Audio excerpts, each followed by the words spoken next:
para garantir o melhor resultado, auxiliando a classe médica na prevenção, no diagnóstico e no tratamento dos pacientes. Laboratório Plínio Bacelar, compromisso com a qualidade desde 1942. Começa agora o Folha no Ar, primeira edição.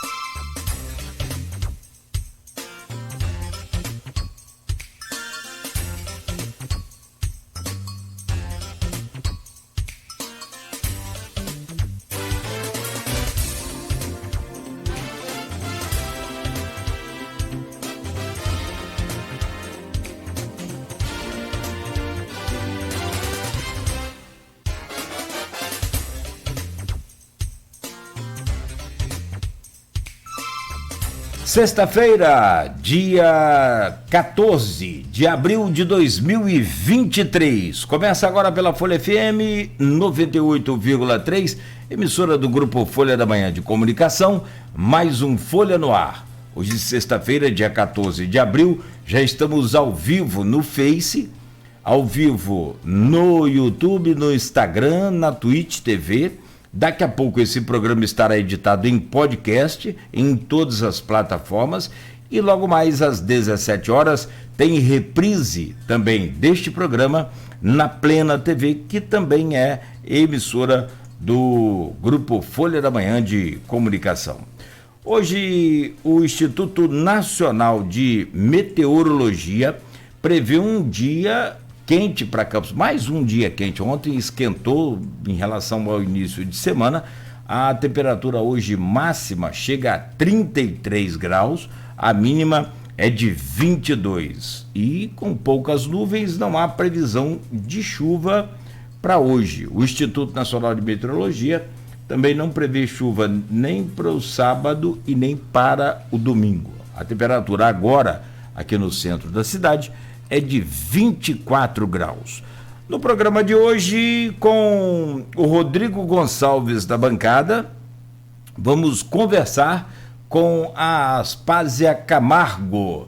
Ela foi deputada estadual, entre outras atividades políticas, foi vereadora no Rio de Janeiro também, foi secretária executiva da pasta de Meio Ambiente do governo Fernando Henrique Cardoso, foi secretária estadual também no governo Moreira Franco, aqui no Rio de Janeiro. Enfim, vamos falar com a Aspásia Camargo, hoje presidente estadual do PSDB. A Aspásia já está conosco aí por videoconferência, para quem está no rádio, né, para quem está no Face já está acompanhando as imagens.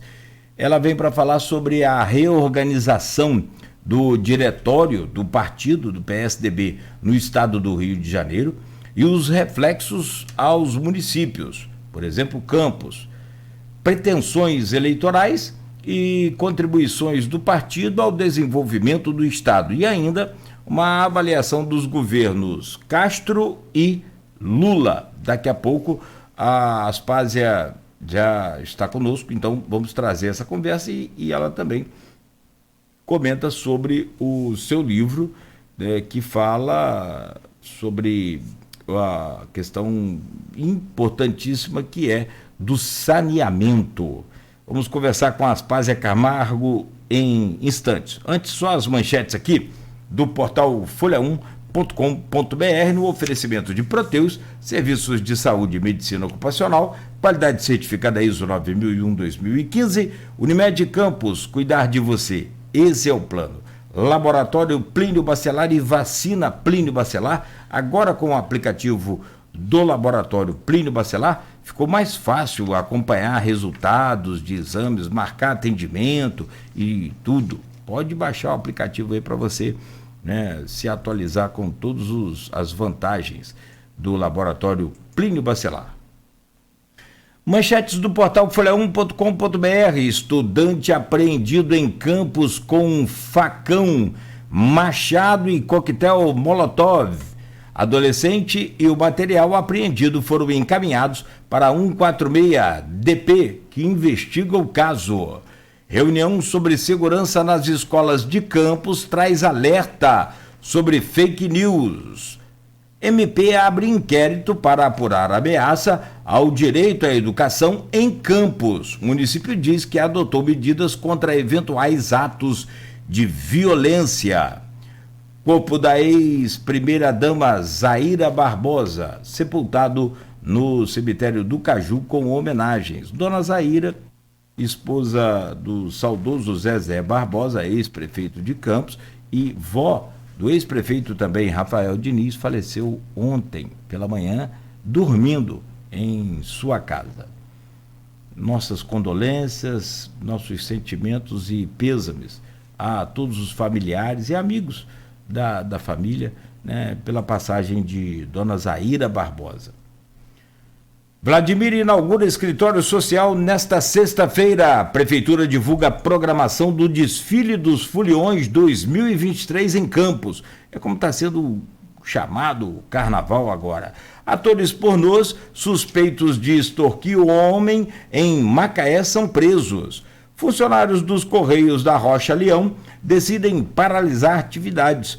Homem que matou a companheira em Macabu é condenado, 32 anos. Casal é feito refém por bandidos armados no Parque Prazeres. E ainda, Wagner Xavier seguirá no comando do americano até a Série A2. Essas são algumas das manchetes do portal folha1.com.br. Pode acessar todo o conteúdo gratuito. São 7h14. Temos o prazer de receber aqui, claro que seria muito melhor pessoalmente, mas numa outra oportunidade, vamos lançar a mão aí dessa tecnologia para conversar com a Aspásia Camargo nesta manhã de sexta-feira. Aspásia, muito bom dia, um prazer imenso poder conversar com você aqui nesta manhã. Seja bem-vinda à Rádio Folha FM. Olha, eu me sinto muito feliz pelo convite, Cláudio, Rodrigo, é um prazer enorme. Eu acho que as facilidades da internet nos permitem isso, né? Conversar mesmo à distância e vamos trocar muitas ideias. Vocês são uma locomotiva aí na cidade, na região, e é uma interlocução fantástica. A gente já se conhece, não é, Cláudio? Desde tempos idos lá atrás. Isso, é verdade. E é uma alegria muito grande reencontrar você. Legal, porque eu falava aqui, Rodrigo, Rodrigo é garotão, Rodrigo é jovem ainda, mas eu falava aqui mais cedo, até em off, deixa eu voltar minha câmera aqui rapidamente. Peraí, desculpa, é que tá, a internet tem essas facilidades, né, Aspásia, mas também tem as complicações dela também. Bom, voltou. Então eu falava, Aspásia, quando eu comecei no rádio em 91, logo depois Fernando Henrique ganhou a eleição, o PSDB entrou, né, forte em 1990, em 94 ganhou a eleição com o Fernando Henrique, e de lá a Aspásia foi como se fosse uma ministra, na verdade, do meio ambiente, dessa pasta importante aí, naquela época que já tinha, né, uma discussão bem forte e intensa.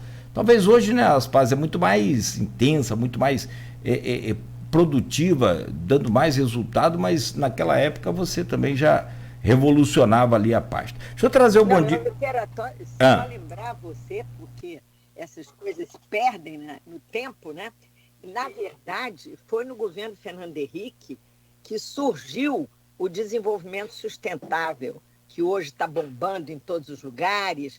Tem a ESG, as iniciativas das empresas. Isso nasceu comigo. Eu fui a mãe desse processo. Fernando Henrique, evidentemente, foi o pai, não é? Mas o programa que nós fizemos no Brasil foi pioneiro no mundo. Isso é o que diz o Itamaraty, porque os ambientalistas não gostavam da ideia de conversar com a economia nem com o social, porque o desespero era muito grande, né? A destruição era muito grande. Então, eles eram solitários, eram lobos solitários lutando pelo meio ambiente. E aí nós chegamos e dissemos, só com o meio ambiente ninguém vai resolver. Temos que botar a economia de um lado e o social do outro e fazer essa integração. E isso 20, 30 anos depois, é um orgulho para mim ver que o Brasil foi pioneiro numa coisa que hoje está devidamente consolidada, sacramentada, e o Brasil merece esse crédito de ter sido pioneiro. Não tenha dúvida que a gente não tem como mais viver sem falar e sem praticar, e muitas das vezes, a vida sustentável de uma forma em geral. Até para você assistir um show, para você acompanhar um evento, você vai com procedimentos sustentáveis. Ao invés Eu de... acho que Sim. essa é uma bandeira importantíssima, porque eu estou falando com uma região, um município, uma região de grande densidade intelectual, cultural, científica e tecnológica, né? Vocês têm aí uma quantidade enorme de universidades e muitos professores estão dando matérias e pensando e refletindo sobre essas novas visões, a nova visão planetária das cidades, inclusive, né? Cidades sustentáveis. Então, o seu programa é muito importante para difundir essa proposta, que é uma proposta do PSDB desde as origens, não é? De mobilizar a cidade para buscar a sua sustentabilidade. O que vai acontecer com o campus quando o petróleo acabar, por exemplo, né? Então, são coisas que o desenvolvimento sustentável nos permite programar e desenvolver. Perfeito, muito bom. Meu querido Rodrigo Gonçalves, bom dia, bem-vindo aí à nossa bancada de hoje. Bom dia, Cláudio, bom dia, deputado Aspásia, bom dia a todo mundo que acompanha a gente, não só pelas ondas do rádio 98.3, aqui pela nossa região, né, Campos, São João da Barra, São Francisco, São Fidélis, várias outras cidades, né, vizinhas, mas também aquelas pessoas que acompanham a gente pelas nossas redes sociais, seja através do Facebook, do Instagram, também do YouTube. É sempre um prazer receber todos aqui no nosso bate-papo. Hoje recebendo a Aspásia com muito prazer. Daqui a pouco, claro, a gente vai interagir com algumas pessoas que vão estar participando com a gente, algumas pessoas que já mandaram suas mensagens lá no grupo Opiniões e Folha no Ar.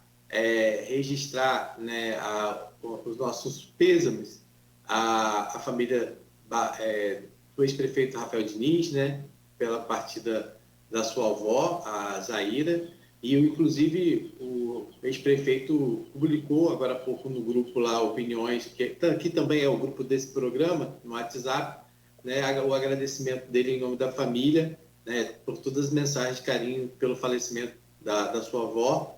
E inclusive, né, ontem vários políticos se manifestaram em relação a isso, inclusive o prefeito de Campos, o próprio Vladimir Garotinho também, né, deu aí seus pêsames pela partida de Dona Zaira, que todo mundo que teve a oportunidade de conhecer, disse que era uma pessoa com um olhar muito carinhoso, muito afetuoso, né? Imagino que você, nesse tempo todo de rádio, tenha tido a oportunidade de conhecê-la, né? Sim, a gente se encontrava sempre. E o mais interessante o do rádio é isso, é aquela alegria na hora de conhecer a pessoa, porque o rádio hoje tem imagem, né, Aspásia? A gente está vendo aqui, tem a internet, beleza. Mas antes o rádio não tinha essa imagem, ninguém tinha, né? Então, assim, tinha uma alegria muito maior, muito mais intensa quando eu conheci a Dona Zaira e seu Zezé, eles me ouviam ainda aqui na Rádio Continental AM. Aliás, o próprio Neto, o ex-prefeito, fazia programa aqui com a gente também aos sábados. Então, era o Rafael Diniz. Então, assim, era uma alegria. Seu Eu Zezé. queria até aproveitar a oportunidade para deixar o meu abraço também ao ex-prefeito, porque eu tenho um carinho muito especial por Zezé Barbosa, porque eu fiz o livro com Amaral Peixoto, A Arte da Política, que é um livro importantíssimo para a história do Rio de Janeiro, sobretudo para o interior do estado. E Zezé Barbosa foi inúmeras vezes citado, era uma pessoa muito querida do senador Amaral Peixoto, e eu aprendi a respeitá-lo desde então. E queria deixar o meu abraço e uma homenagem à memória dele. Perfeito, Aspásia.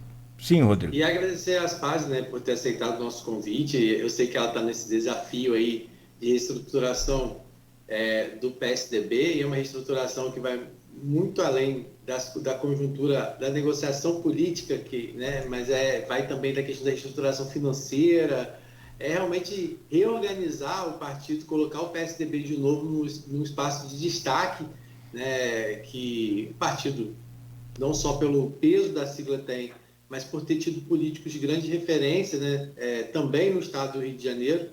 Então, ela tirou esse tempinho dentro desse desafio todo que ela tem aí para bater esse papo com a gente. E claro que a gente não vai se restringir só à questão do PSDB, também porque a Aspasa tem, como ela mesmo colocou aí, né, conhecimento de causa para falar sobre muita coisa. A gente vive uma nova fase aí, do saneamento, com a concessão, né, privatização da SEDAI. A gente também tem, para falar sobre desenvolvimento sustentável, essa questão de investimentos aqui no Porto do Açu, que visa isso, que é na nossa região, e ela pode falar um pouquinho também sobre esse assunto. Então, são vários temas que a gente vai ter a oportunidade de estar tratando com as Aspasa nesse programa, né? Então, agradecer desde já a participação dela aqui com a gente. Eu aqui volto a agradecer, né? Porque essa interlocução é fundamental. O PSDB está se reorganizando dentro de um quadro muito, muito grave da política brasileira, que é a desintegração dos partidos. Na verdade, nós temos uma tremenda crise do sistema partidário. As reformas que foram feitas, a reforma recente, foi um fracasso, né? Por exemplo, cortar completamente as fontes de suprimento do setor privado. Não era isso que precisava.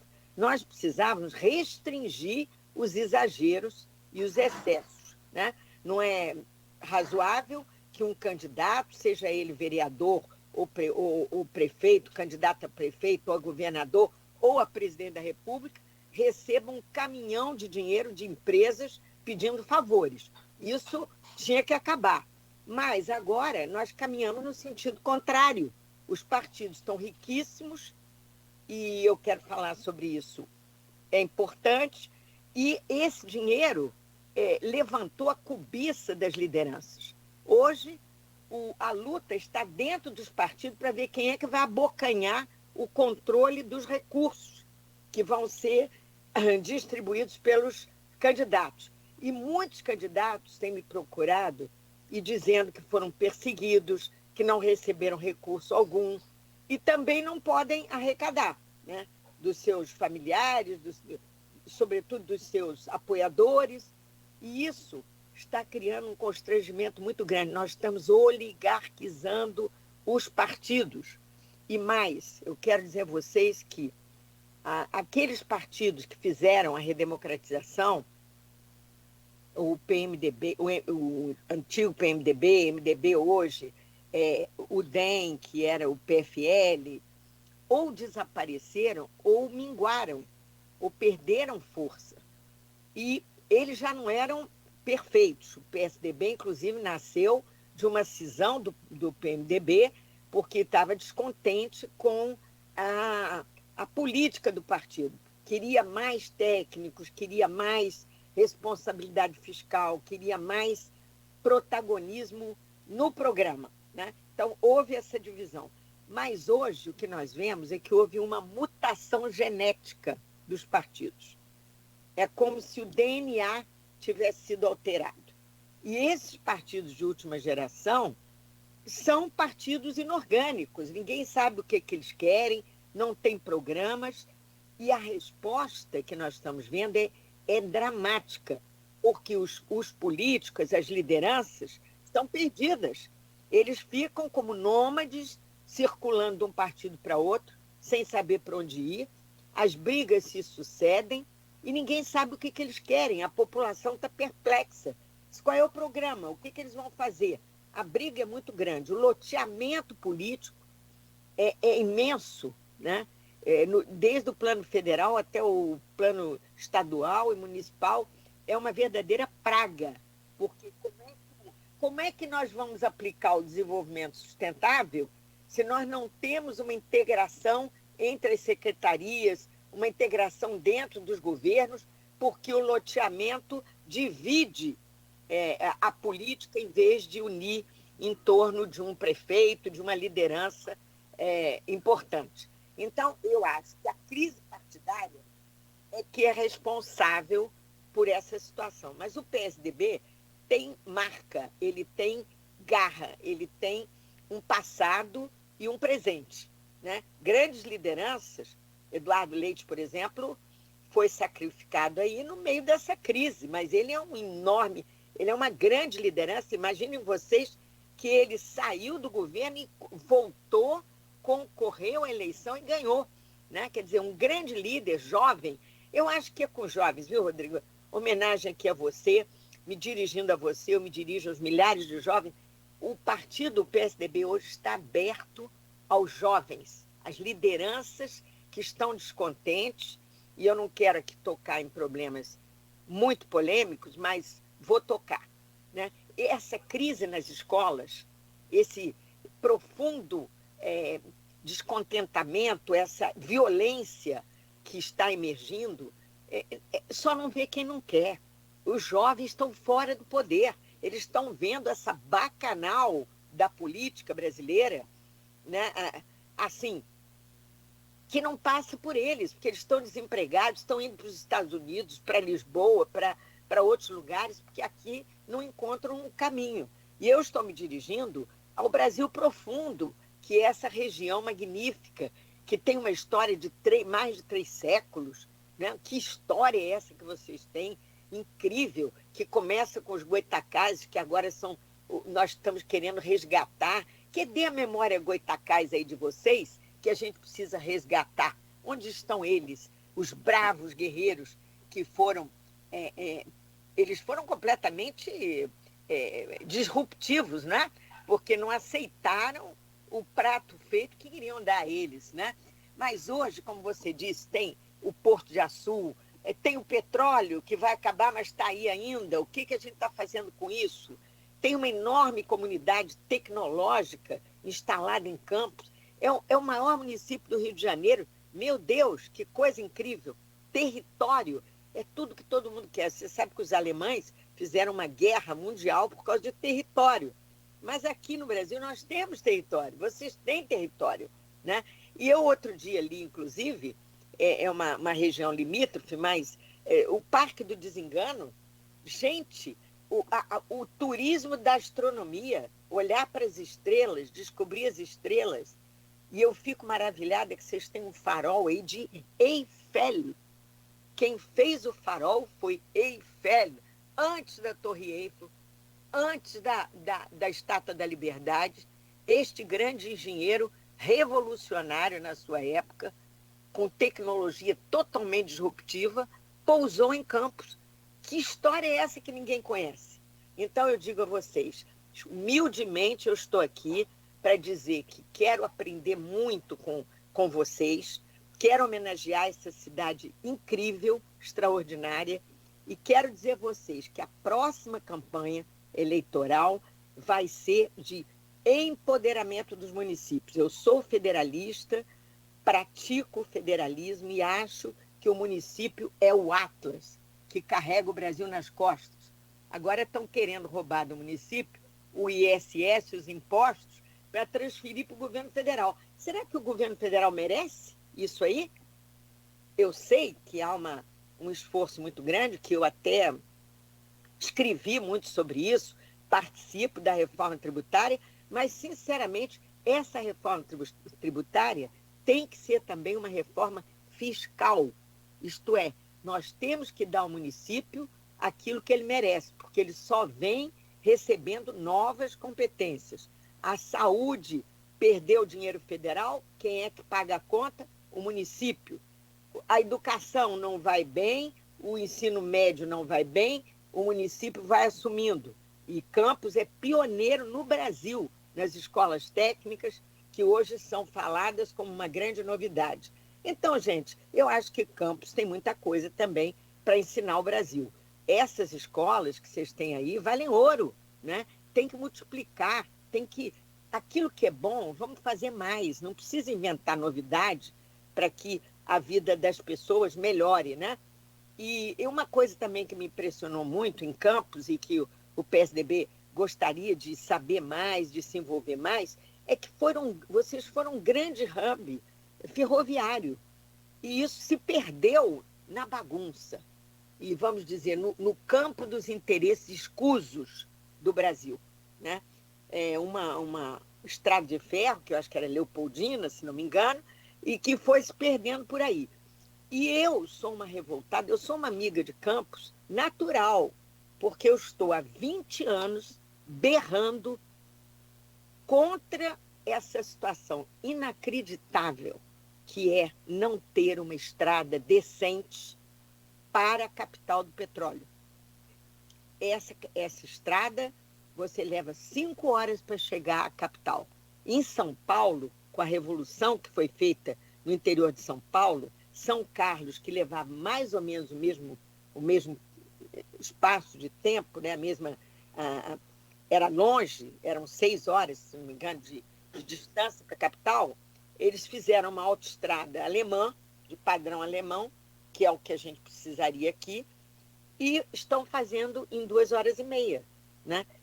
Então, vocês veem que isso é uma vergonha que o governo federal, tirando e vivendo às custas do petróleo de Campos, não tenha jogado o mínimo de recurso para fazer uma estrada decente, né? A gente fica, às vezes que eu tenho ido a Campos, é um engarrafamento permanente, ou num lugar ou no outro. Búzios, que é a capital também do turismo no Rio de Janeiro, é a mesma coisa, uma estrada de péssima qualidade, sempre engarrafada, né? Então, eu digo assim, são injustiças que estamos cometendo contra o interior do Estado. Nós precisamos dar um choque de infraestrutura, de recursos humanos, de capacitação de jovens no interior do Estado do Rio de Janeiro, para que haja uma equivalência, né? E que nós possamos ter no Rio de Janeiro aquilo que São Paulo já tem há muito tempo, um PIB vigoroso, dinâmico e sustentável. Eu queria aproveitar para alguns comentários dentro da fala da Aspásia, principalmente no que se refere a assumir esse desafio à frente do PSDB, né, que a gente sabe que vive um momento de federação com o Cidadania. Isso aqui em Campos reflete bastante nítido por conta de algumas questões que já foram colocadas e a gente vai explorar diante desse programa. O PSDB hoje tem à frente do Diretório Municipal o Orlando Portugal, que é presidente, inclusive, do Fundo de Desenvolvimento de Campos, que é uma parte importantíssima dentro de tudo isso que a Aspásia está falando, inclusive com uma nova proposta, né, de voltar a ter recursos alocados diretamente da arrecadação de royalties de petróleo para incentivar, mais uma vez, a vinda de empresas, investimentos para o nosso município, algo que foi feito lá no passado, mas que infelizmente não foi feito da forma correta, né? E o legado deixado, infelizmente, até hoje se tenta recuperar o prejuízo, né, do que foi deixado lá atrás, com empresas que vieram, montaram sua estrutura, receberam dinheiro, não pagaram, foram embora, abandonaram os empreendimentos, né? Então, é uma parte importante que está na mão do Orlando Portugal. E a gente tem a questão de cidadania,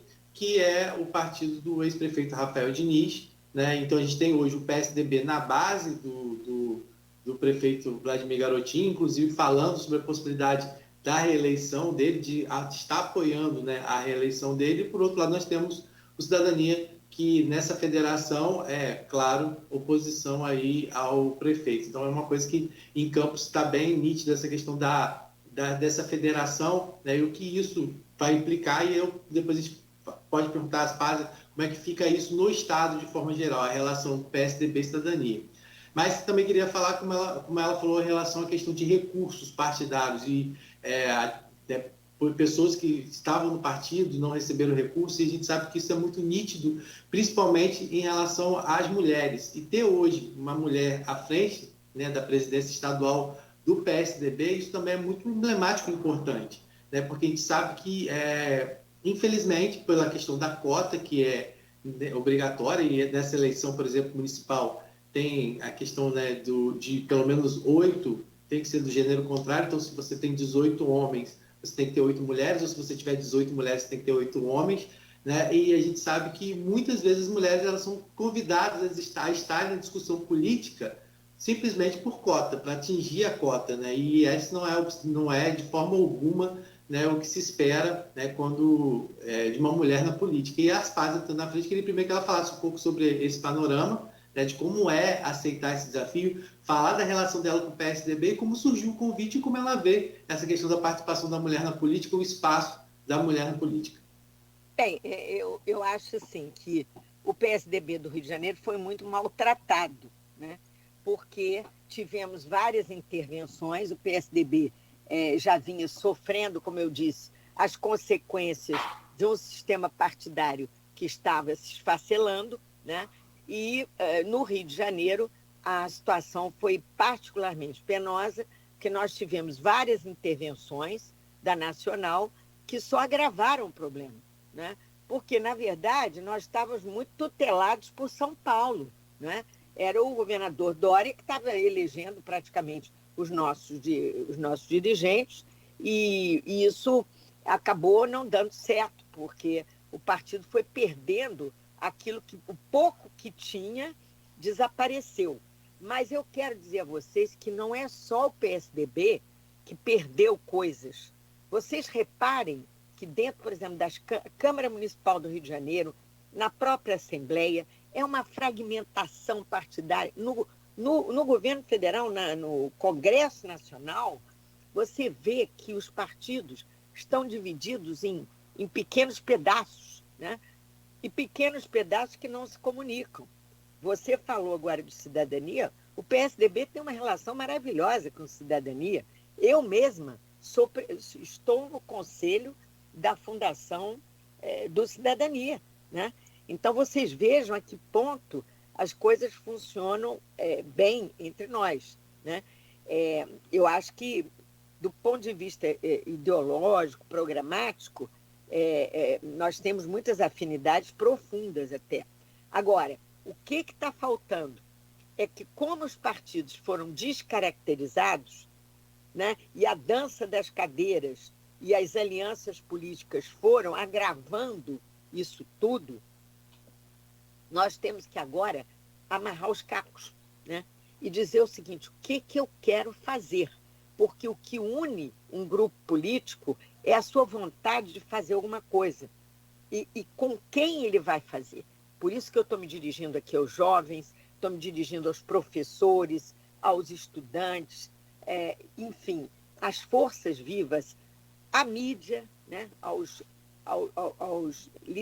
lideranças de comunicação, que são importantíssimas, e, obviamente, as lideranças políticas. Mas nós queremos a ordem, a orientação do PSDB nacional é renovar o partido, trazer sangue novo. Porque quando as pessoas estão há muito tempo num determinado partido ou máquina, a tendência, às vezes, é se acomodar, é cansar.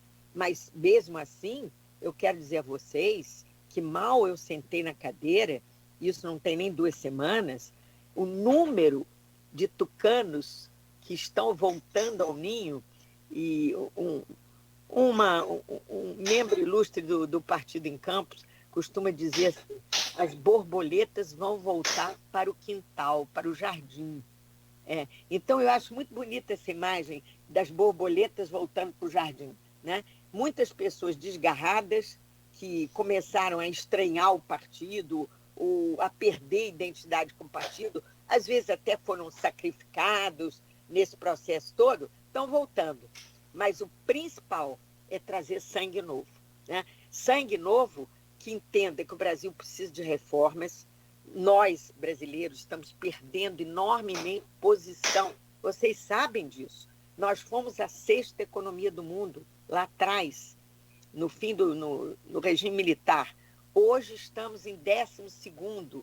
A Índia já passou o Brasil. Fomos exemplo para a China. O Deng Xiaoping declarou isso publicamente. O grande exemplo que a China quer seguir nas suas reformas é o desenvolvimento do Brasil, que mostrou que é possível sair de uma situação subalterna para o primeiro plano. Isso foi Deng Xiaoping que disse isso, o pai das reformas, da reforma econômica chinesa. Agora, qual é o problema? É que na China, e eu não quero imitar a China de jeito nenhum, cada país tem a sua história, a nossa é uma história democrática, mas a nossa democracia não ajudou o processo de emancipação econômica do Brasil. O nosso desenvolvimento está estacionário. E quanto mais você centraliza poder em Brasília, pior fica a situação. Mais paralítico fica o Brasil. Qual é a minha proposta e a proposta do meu partido que eu vou levar para a convenção e eu quero fazer na convenção municipal de Campos e todos os outros municípios do Rio de Janeiro? É discutir a região, porque o grande protagonista mundial do desenvolvimento não é nem o país, nem a comunidade local, é a região. Então, a região tem que estar unida. E quando eu olho para o mapa do Rio de Janeiro, o que eu vejo? Eu vejo uma região com um polo, 2 polos importantes, que são Campos e Macaé, né? Com o petróleo, né? Ainda plenamente funcionando e dando riqueza e dinheiro. E vocês estão falando de fundos, de petróleo, tudo isso. Eu acho que esse fundo soberano tem que ser feito, né? O dinheiro não pode ser desperdiçado em bobagem, ele tem que ter um plano estratégico para aplicar no município, para tirar o município da posição em que se encontra e elevá-lo no plano econômico, social, cultural do protagonismo, né? Então, a minha mensagem aqui, ela é muito simples, é que hoje não importa onde você esteja, se você está longe, se você está perto, nós temos as comunicações, as redes, nós temos a capacidade de montar uma infraestrutura moderna e tecnologicamente avançada para gerar desenvolvimento e progresso. E eu não quero ver as pessoas migrando. Porque elas são muito boas, elas não vão ficar mais em Campos, elas têm que ir para o Rio de Janeiro. Mas o Rio de Janeiro também não está indo muito bem, então vamos para Lisboa, vamos para Miami. Isso não pode. Essa diáspora dos cérebros, da inteligência do nosso país, sobretudo do Rio de Janeiro, que é a capital da inteligência, tem as melhores universidades, a melhor tradição cultural, né? Eu acho que nós temos que revigorar. E a maneira de revigorar, humildemente, como socióloga, não só como presidente do partido, eu digo, é a identidade cultural que faz a grandeza das regiões. E é para isso que eu convoco todos vocês que me ouvem, né? Lideranças políticas, queremos conversar com todos, aprender com todos, porque às vezes as brigas nos destroem, né? Veja lá as brigas nacionais, aonde estão nos levando? A gente passa de um extremo para o outro, e parece às vezes que é a mesma coisa com sinal trocado, né? Então nós temos que ter muito respeito pelo povo brasileiro que está vivendo esse conflito terrível da polarização e tentar encontrar o caminho do meio. Eu sempre digo, não é só a inflação que tem que estar no centro da meta, né? São os partidos, né? O PSDB que está no centro da meta. E eu explico a vocês. É um centro que não é inorgânico, muito menos fisiológico, não é centrão de jeito nenhum. É um centro reformista. E esse centro reformista tem ingredientes de esquerda e tem ingredientes à direita, assim chamados. Porque muitas vezes a gente tem que radicalizar para a esquerda e outras vezes tem que radicalizar para a direita. E eu explico, né? Na questão social, nós temos que ter uma visão de esquerda. Não podemos ser conservadores e conformados com essa situação absurda social que o Brasil enfrenta há décadas, né? Não podemos. Mas também não podemos esquecer que quando a economia funciona, problemas sociais são resolvidos na lata, naturalmente, né? Vai no sangue aquilo, né? Porque se eu implanto um porto de açúcar, se eu implanto grandes projetos econômicos, por exemplo, na região de Campos, o emprego vem junto, né? E o que nós queremos? Nós não queremos empregos de baixa qualidade. Nós queremos empregos que dão renda, que dão riqueza, que geram riqueza. E aí, meus amigos, o desafio é muito grande, porque nós vamos ter que triplicar nosso investimento em educação, melhorar a qualidade da educação. Temos que ser pragmáticos. Essa educação tem que ser canalizada para atividades econômicas e sociais, evidentemente, mas tudo isso tem que vir junto. O desenvolvimento sustentável é juntar essas peças, né? E eu estou falando aqui com vocês porque o Brasil está numa encruzilhada, o Brasil está num buraco negro gravíssimo, né? Porque boa parte do que o PT nos propõe é uma volta ao passado que já se foi, né? Há um certo tipo de política social que não dá certo, que não dá resultado, né? Então, a gente tem que procurar as políticas sociais que são dinâmicas, né? Que puxam as pessoas para frente. E eu vou dizer a vocês uma coisa do fundo do meu coração. Nós temos que ter no Brasil a possibilidade de dar chance a quem está embaixo para que ele possa subir. Os negros, por exemplo, são um caso típico, né? As injustiças são brutais, a gente pode ler isso nas estatísticas do IBGE, tudo com a comunidade negra vem pela metade, né? É metade da renda, metade dos anos de ensino, é tudo pela metade, né? A metade de tudo. Então, o que a gente tem que fazer? Um investimento enorme para permitir a mobilidade social dessas pessoas.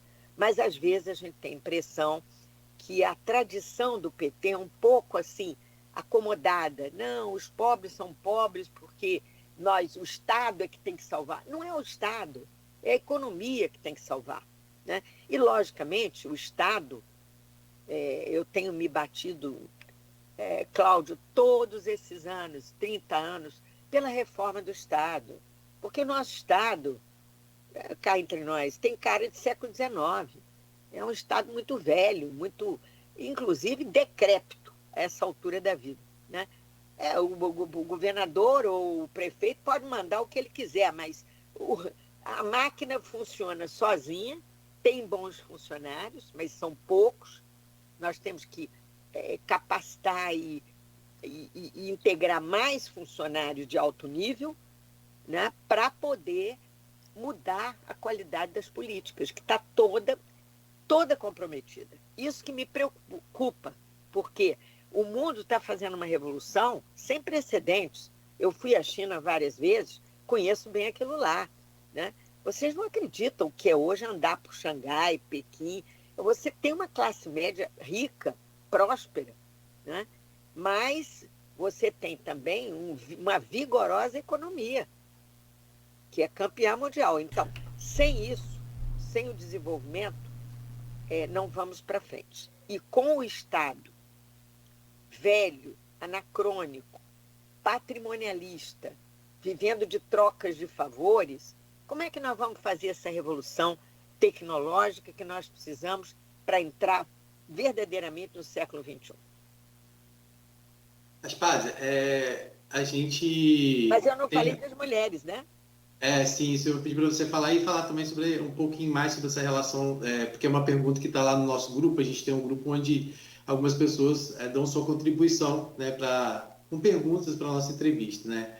E uma delas foi feita exatamente pelo Sérgio Mendes. Olha, chegou a falar alguma coisa já a respeito, mas queria que falasse um pouco mais.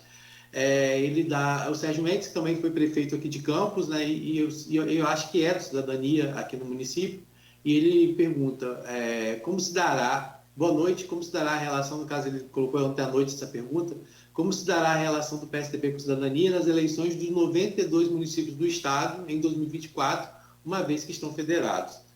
Tomemos Campos como exemplo e foi aquilo que eu relatei. O Rafael Diniz é o presidente municipal de cidadania e não alinhado com o prefeito. Já o presidente provisório do PSDB, Orlando Portugal, é alinhado com o prefeito. Como é que vai ser essa relação? A senhora já está em contato com esses diretórios dos municípios, para poder até conhecer quem está à frente, né, se está dentro dessa proposta que a senhora tem trazido, né, para essa reestruturação do partido, porque, como a senhora falou, né, é importante a participação dos municípios nessa reestruturação também partidária, né?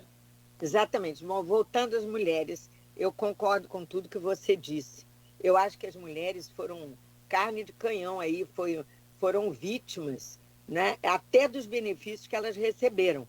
Porque quando elas recebem uma cota de 30%, nós jamais imaginamos que o sistema, e eu vou falar aqui do sistema, porque o sistema brasileiro é terrível, não é? Na política, na economia, em tudo, há um sistema, é um patrimonialismo infernal que nós não conseguimos controlar, né?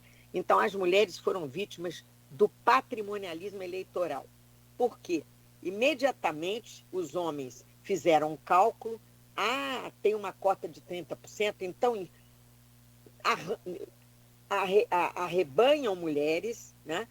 Convocam mulheres para entrar no partido, para serem candidatas, que na verdade não vão ser candidatas. É para simplesmente captarem o recurso e passarem para eles, para fazer a eleição deles, os homens, né? E isso é de uma injustiça brutal, né? Então, a primeira coisa é não fazer isso. A segunda coisa é escolher mulheres à altura do desafio. São mulheres líderes que têm liderança na universidade, nos seus trabalhos, na advocacia, na engenharia, onde for, né? Mas tem que ter liderança. Não adianta ser só mulher, né?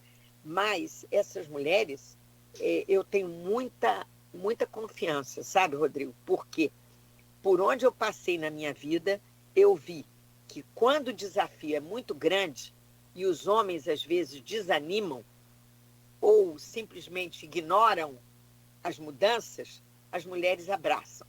Na Agenda 21, que foi o grande documento do desenvolvimento sustentável, eram mulheres pelo Brasil inteiro fazendo o trabalho, né? Fazendo a mudança. Porque as mulheres querem mudar. As mulheres não podem viver num mundo de patrimonialismo, de trocas, quando elas têm uma visão muito diferente, né? E eu digo a você, por que eu fui escolhida como mulher? Eu acho que é porque o Eduardo Leite é diferente. Ele é diferente. Ele confiou em mim, né? E ele confiou em mim para fazer uma reestruturação. Não é só para me acomodar, e aí, bom, quem é o candidato por aqui? Vamos lá, vamos cá. Não, vamos falar com grandeza sobre campos, sobre o futuro de campos, sobre os problemas de campos.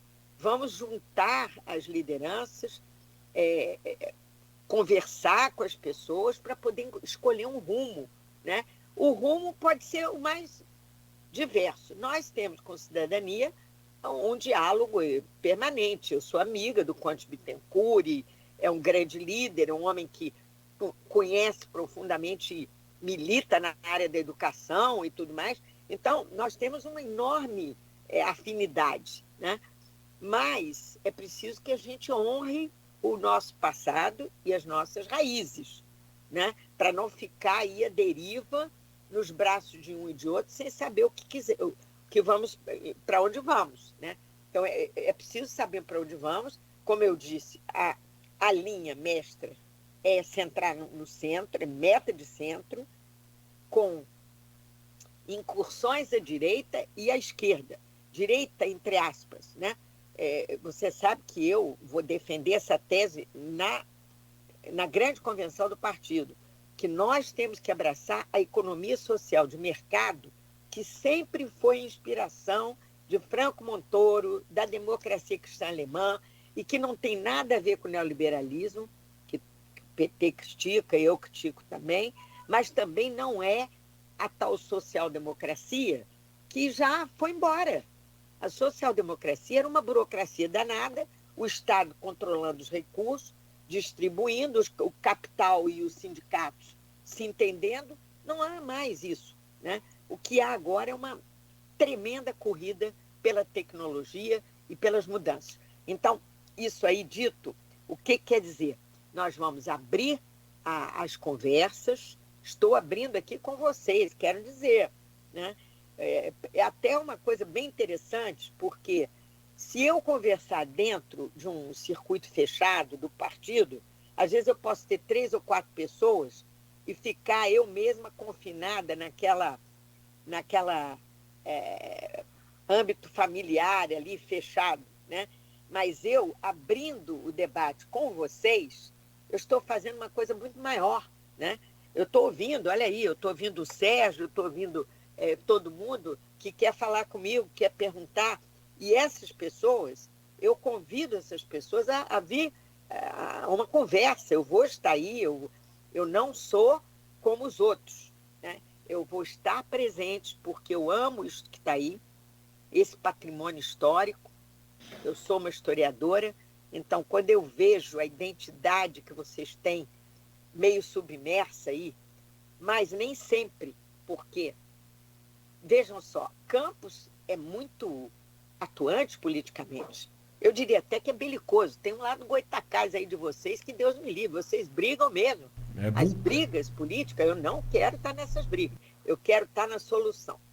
Eu quero dizer a vocês uma coisa. Ontem houve uma reunião na Academia de Letras para comemorar os 25 anos de uma revista maravilhosa que eu mostrei a vocês, chamada Inteligência. E lá, o Pedro Doria disse uma coisa maravilhosa na abertura da palestra, da conferência.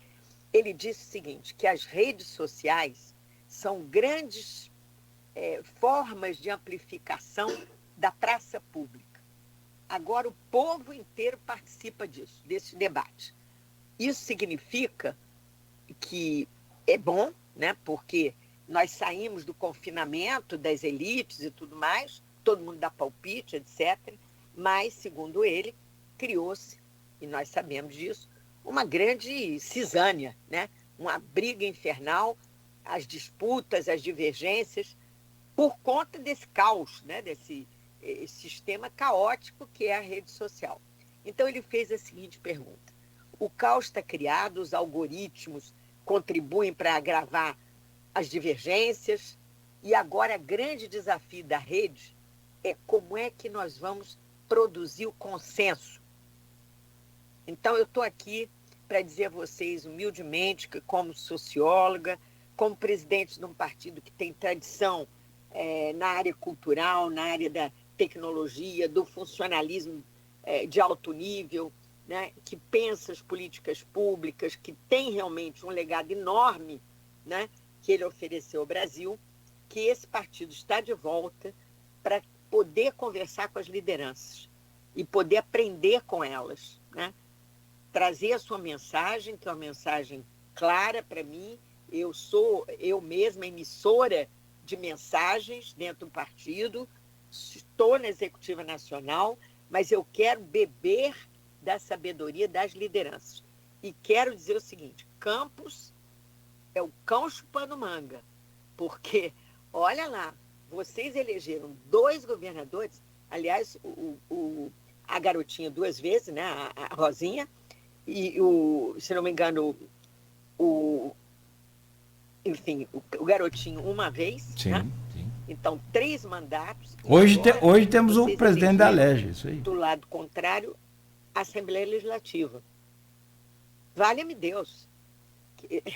É goitacazes mesmo, né? Então, o que vocês querem de nós? Né? O que vocês querem do PSDB? O que o PSDB vai pedir a vocês? Esse que é o ponto. Nós vamos unir as forças democráticas, nós vamos ponderar, porque em alguns lugares nós vamos ser protagonistas, quando pudermos, quando tivermos lideranças para liderar o processo. Vamos ter uma independência para avaliar, para ponderar.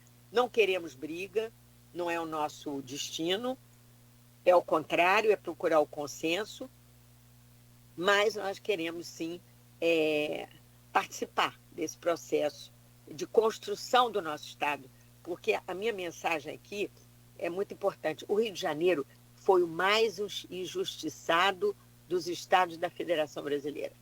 E nesse ponto, Campos já deu a sua contribuição. Eu não vou lembrar aqui, mas não faltou espírito aguerrido para denunciar as injustiças. Ora, vejam vocês, o petróleo se produz aí, mas o ICMS vai parar em São Paulo 7 bilhões de reais por ano de presente para São Paulo, porque os paulistas tiveram a sabedoria ou a esperteza de puxar a legislação tributária para São Paulo na Constituinte de 88, da Constituição de 88. Isso não é justo, né? Nós estamos aí com os royalties em suspenso. no Supremo Tribunal Federal. O saneamento ficou 17 anos sub júdice no Supremo Tribunal Federal, porque ninguém sabia, o Supremo questionou quem manda na região metropolitana. Diz a Constituição que é o Estado, mas diz a lei do saneamento que é o município. Aí, depois de 17 anos, o Supremo diz, são os dois. O Estado tem que fazer isso consorciado de acordo dos municípios. E assim foi feito. Mas levou 20 anos, meus amigos. Então, eu estou dizendo, o Brasil está paralítico. Tudo que tem que resolver, e agora, felizmente, o Rio de Janeiro foi a única coisa que o Rio de Janeiro realmente liderou e marcou gol. Porque no resto foi uma confusão. As Olimpíadas, quem pagou a conta no final foi o prefeito do Rio de Janeiro. E faliu a cidade. A cidade ficou em estado muito precário, né? Então, vejam vocês que desafio é o nosso. Hoje nós temos, eu vou citar aqui para vocês, a fusão uniu o que aquela medida lá do território neutro de 1834 dividiu. Nós éramos um só, né? Em 34, não, o Distrito Federal, Rio de Janeiro é município neutro, ficaram vocês para cá e nós para lá. O que aconteceu de infelicidade para o Rio de Janeiro? É que, enquanto o café crescia como um poder anti-escravagista e dinâmico em São Paulo, né, o que nós tínhamos aqui, o café do Vale do Paraíba entrava em decadência e também a cana-de-açúcar perdia terreno.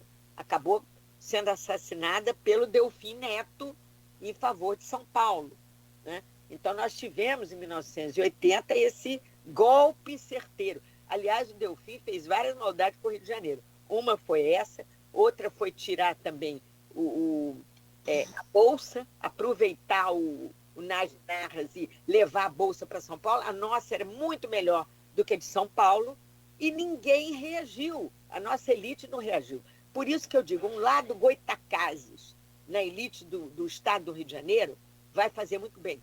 Eu acho que vai. Agora, eu só espero que o lado Goitacazes não use expedientes velhos, clientelistas, para dominar por pouco tempo, que ninguém consegue ficar no governo em cargos de confiança, etc., por muito tempo. Então, vamos construir uma coisa mais sólida e mais permanente. Aspásia Camargo está conversando ao vivo conosco aqui pela Folha FM, em nossas redes sociais. Aspásia, nós precisamos fazer um intervalo, eu vou te pedir licença rapidamente, o tempo só para a gente tomar um cafezinho e seguir com esse excelente papo, essa excelente conversa aqui nesta manhã. Eu só queria deixar 3 pontos, e aí até no próximo bloco você pode comentar sobre eles, que eu vou colocar aqui. Os números do PSDB de hoje são bem diferentes daquele PSDB eu acho que o auge foi em 2010, se não me falha aqui a curta memória. Mas depois você comenta, depois do intervalo, por favor. Que você tem muito conteúdo, então já viu, né? Fica... como diz você, me parece que você tem meio que uma veia goitacá. Eu me sinto muito orgulhosa. Bom, isso é bom. Então, assim, a gente precisa aprender a lidar com essa situação desse sangue fervoroso goitacá. Mas a questão do PSDB, e diminuiu muito. Eu acho que em 2010 o PSDB teve 10 governadores. Hoje são 3, Rio Grande do Sul, Mato Grosso do Sul e Pernambuco, com uma mulher. Aliás, governadora, também é muito bom. Mas em termos de números, houve um encolhimento. No Congresso, o PSDB tinha 37 deputados federais na Câmara Federal. Ele caiu para 17 nessa última eleição. E aí depois a gente fala sobre isso, você até comenta sobre esse encolhimento. Tem gente que fala que o partido saiu nanico nessa última eleição, chamado nanico, né? Alckmin hoje com Lula, um dos tucanos mais legítimos. Eu acho que valeria o seu comentário sobre essa passagem também. Enfim, e só para registrar aqui, minha querida Aspásia Camargo, Campos, como você disse, tem cerca de 400 patrimônios históricos já reconhecidos pelo nosso COPAN, que é o Conselho Municipal. Enfim, nós perdemos para Miracema em termos de qualidade de conservação desses patrimônios. Os nossos aqui estão abandonados, caindo por falta de manutenção. Veio uma verba da Alerj, está agarrada lá na UENF e ninguém consegue desagarrar essa verba. Parece que os caras sentaram em cima do cofre e o dinheiro está lá. Há 1 ano e meio exatamente, 20 milhões de reais, né, que a Alerj determinou para a recuperação do solado do colégio, uma das primeiras obras da nossa região, década, acho que século 17, se eu não estou enganado.